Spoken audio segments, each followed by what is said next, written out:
Despierto y te recuerdo al amanecer. Tonight, a somber ceremony in Uvalde honoring the 19 children and 2 teachers killed in the Robb Elementary School mass shooting 2 years ago today. The community hosted a candlelight vigil for the 21 victims as they continue to grieve in that community and call for change. I hope someday officers will sit next to us and cry with us, and we'll move on. And hopefully things will get much better in Uvalde as it was before that awful day. This is families of some of the victims take more legal action and push for more accountability.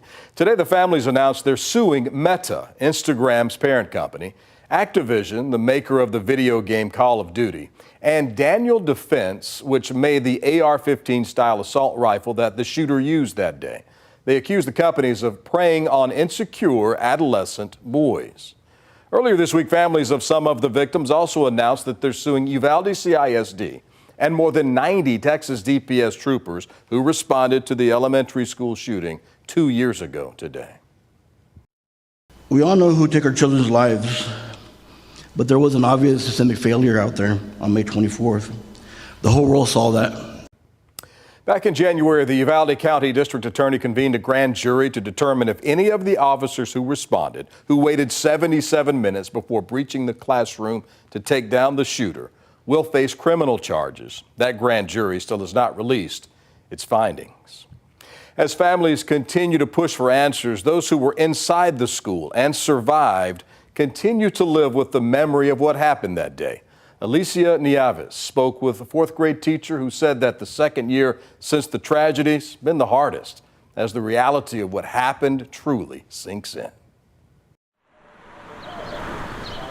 In the middle of a neighborhood, once bustling with laughter and learning, 21 white crosses are surrounded by silence outside Robb Elementary School.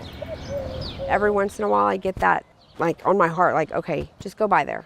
Many avoid the campus that's guarded by troopers and privacy fencing. Just go by there. Nicole Ogburn pulls over to reflect. I stop at the gate back over there by where my classroom was, and I get out of my car and I just kind of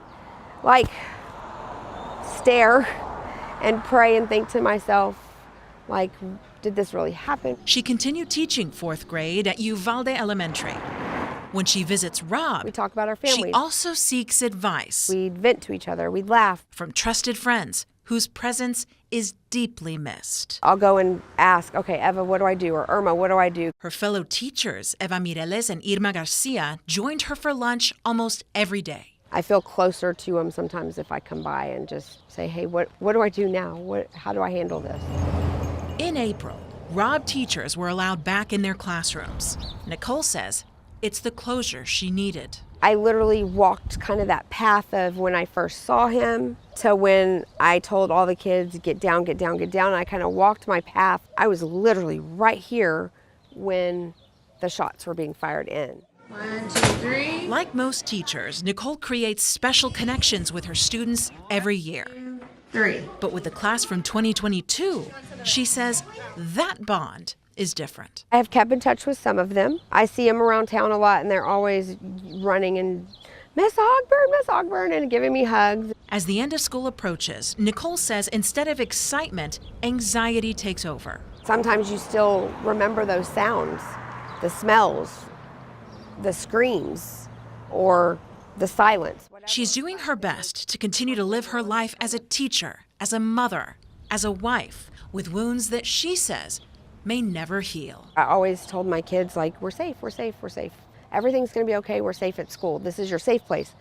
And now those words don't come out of my mouth like they used to. Now we're gonna do our best to keep you safe here. That's Alicia Nieves reporting. Nicole also said she hopes to see a permanent memorial created for the 21 victims soon. Robb Elementary School will be demolished, and crews are still working on building a new school to replace it.